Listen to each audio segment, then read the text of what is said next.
কৃষ্ণ দৌল উৎসৱত আমি হাজলপাৰা শংকৰ মাধৱ সত্ৰৰ প্ৰাংগণত আমি তিনিদিনীয়া কাৰ্যসূচীৰে আমি আয়োজন কৰিছিলোঁ।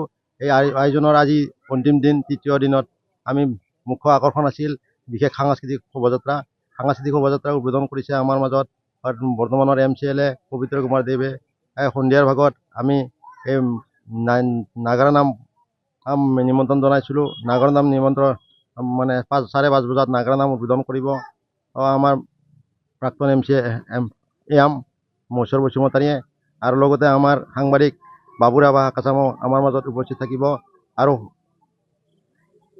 সমূহ ভক্তগণ ৰাইজক নাম পৰিৱেশন চাবৰ কাৰণে আমি আহ্বান জনাইছোঁ।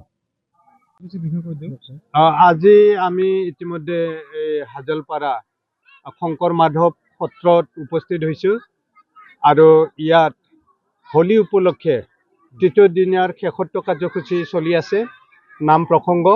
গতিকে এই নাম প্ৰসংগৰ উদ্বোধনী কাৰ্যসূচীত মোক উদ্বোধক হিচাপে ইয়াৰ উদ্যোক্তাসকলে আমন্ত্ৰণ জনাইছে আৰু মই উদ্বোধন ইতিমধ্যে কৰিছোঁ।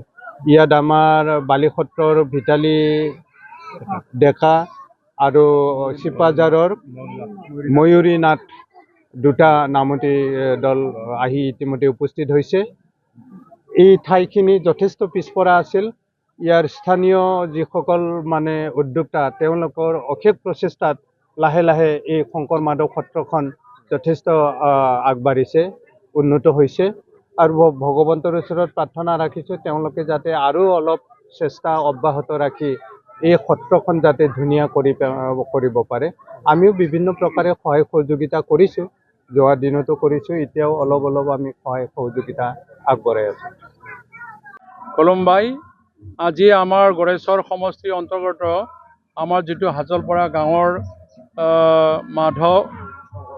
শংকৰ মাধৱ নামঘৰৰ প্ৰাংগণত আজি ফাগুন মাহৰ যিটো পূৰ্ণিমা, যোৱা কালিৰ পৰা দুদিনীয়া কাৰ্যসূচীৰে দৌলযাত্ৰা উৎসৱ কৰা হৈছে।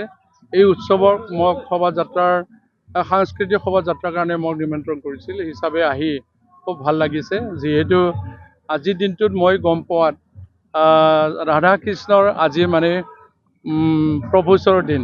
আজিৰ দিনটোতে সিহঁতৰ প্ৰেমৰ দিন বুলি ক'ব পাৰে। হিচাপে বিভিন্ন ৰং ধেমালিৰে ইয়াত উদযাপন কৰা হয়। কৃষ্ণ আৰু ৰাধাক ঝুলনাত বহাই কিনে সজাই তোলাই বগা শাৰীত ৰঙা পুতি পিন্ধি, ঠিক সেনেকৈ সাজ পোছাক পিন্ধি বিভিন্ন ধৰণৰ উলহ মালহেৰে উদযাপন কৰা হৈছিলে। এই হিচাপে এই পূৰ্ণিমাটো লৈয়ে ইয়াত পূজা অৰ্পণ কৰা হৈছে।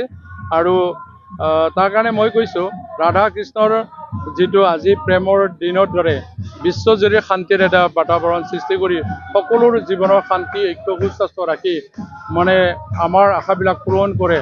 আৰু আমাৰ হাজলপাৰা গাঁৱৰ যি উদযাপন কমিটিৰ যিটো আশা, এইটো বাস্তৱ ৰূপ দিব পাৰে, তাৰ কাৰণে মই ঈশ্বৰৰ প্ৰতি সেৱা ৰাখিছোঁ। তেখেতসকলৰ যিটো নামঘৰৰ বৰ্তমানৰ কৰণীয় কাম আছে, তাৰ কাৰণে সেই কামখিনিও যেন আমি কৰাই তুলিব পাৰোঁ, ঈশ্বৰে যেন আমাক শক্তি প্ৰয়োগ কৰে, তাৰ কাৰণে ঈশ্বৰৰ প্ৰতি মই সেৱা ৰাখিছোঁ। দীঘলীয়া কৰিব খোজা নাই, যিহেতু 12টা মাহত 13টা পূজাৰো এইটো এটা লাষ্ট পূজা বুলি ক'ব পাৰোঁ। এইখিনি মই ক'লোঁ, বিশেষ মই ক'ব খোজা নাই।